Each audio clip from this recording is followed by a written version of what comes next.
Semoga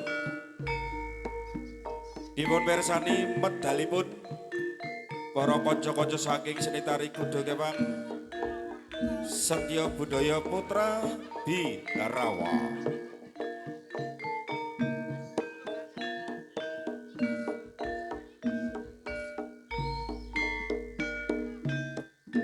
Wos jumawis tolak balai sengkala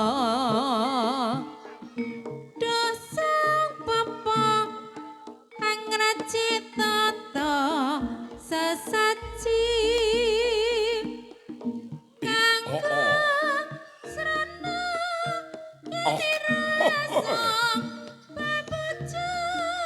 Yo tambahi pangestu. Yo tambahi pangestu dhumateng Andika Sepi Mugia para kadang Putra Birawa. Ingkang aturaken Tari Kuda Kepang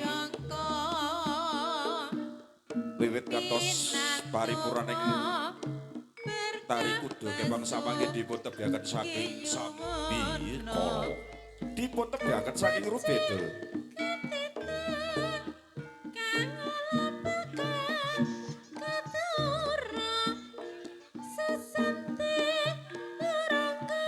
Setya Budaya Putra Birawa tetep jaya. Oh, wilahe.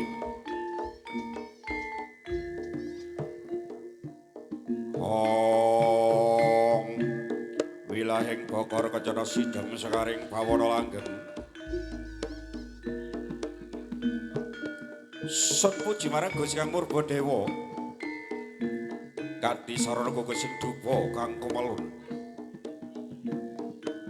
Kelon-kelon pindho dahana kang mangantar-ngantar saya hang saya suni. Getar banter. Getar banter swasana kanthi sumundul ana kayangan Suralaya.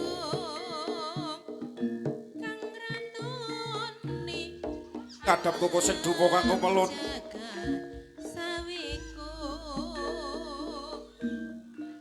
Gandha wangi kuku sing dupa kang kumelun. Lenggah sak nginggiling siti sendangap salungku juga.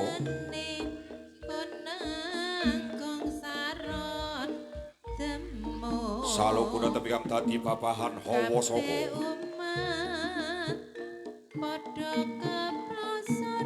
Kandhingaken kanca ing griya kanca gulungan limo. Ing griya kang angan-angan abrat bebayu nepsu patang prakara. Ingkang samini dingor mandang bocah-bocah ing grana. Among sakjroning kayu. Kayu tegese Kanjeng arane net anglate sakjroning Nawrutama.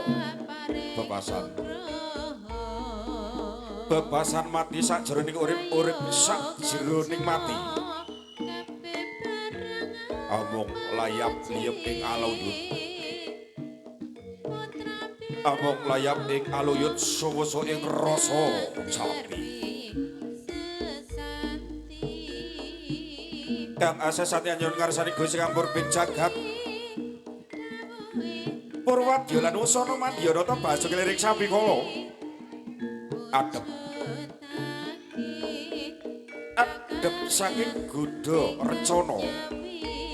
Tebe saking Dirga Pacuki. Cedhak dhateng Gusti Adoh saking Bilahi.